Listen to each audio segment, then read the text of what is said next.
I pretty much destroyed this tool room over the past couple of days working with this electrical. And, well, the last video I posted, this whole thing was pretty much together and it was pretty much ready to run the bike.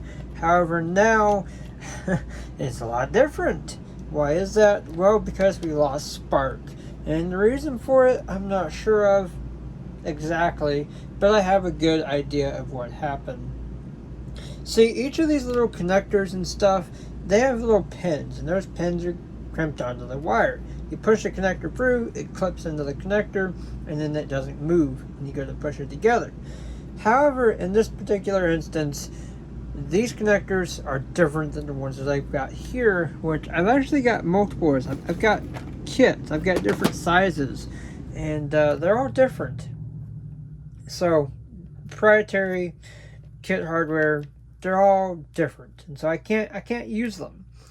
We did get the box mounted up. We did get a lot of the other stuff kind of put together, and I just kind of got done redoing all of this. Now it's a lot better. Now the only thing I have left is the CDI and the coil, and I'm a little bit happier about that than I was earlier when, well, let's just put it this way. I was trying to do stuff that just wasn't really working. I was using something called solder tight connectors.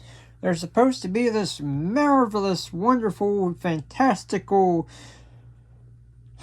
They're nothing like that. I threw the whole bag away of these little connectors. They've got a bead of solder in the middle of them. You push your wire through on both sides and you heat up the deal and it melts and it forms a nice connection. Except it doesn't, because they're trash. They don't work.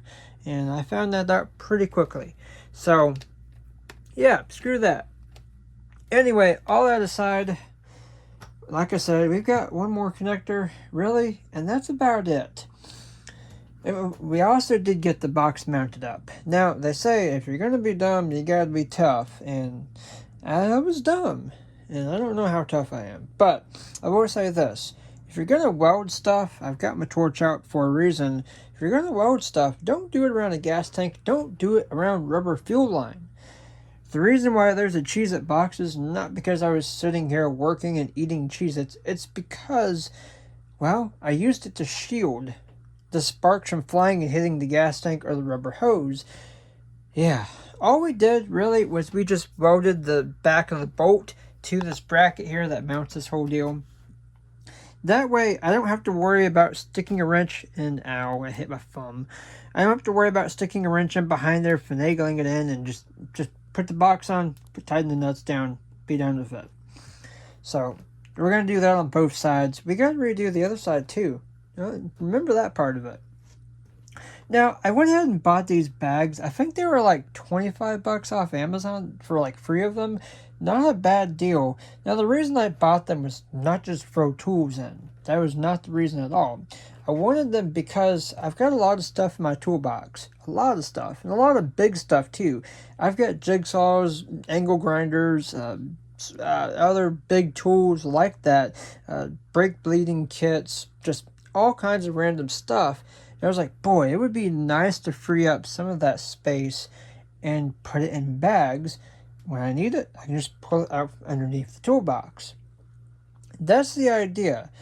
This, on the other hand, I need to get 5-gallon buckets for, but I'm almost tempted to not to. And here's why. These tool bags, they're cheap. They're not quality. They're not DeWalt. They're not Milwaukee. They're not Ryobi. They're 25 bucks, which is okay.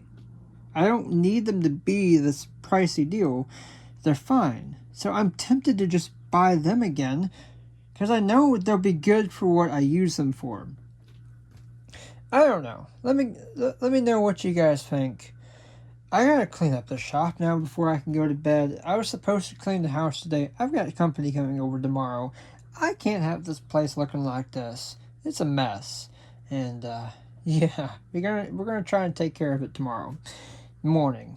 Anyway, all that aside, holy crap, we've done just about everything in this tool room at this point. So I'm kind of happy. Anyway, just back and forth today. I'll see y'all later.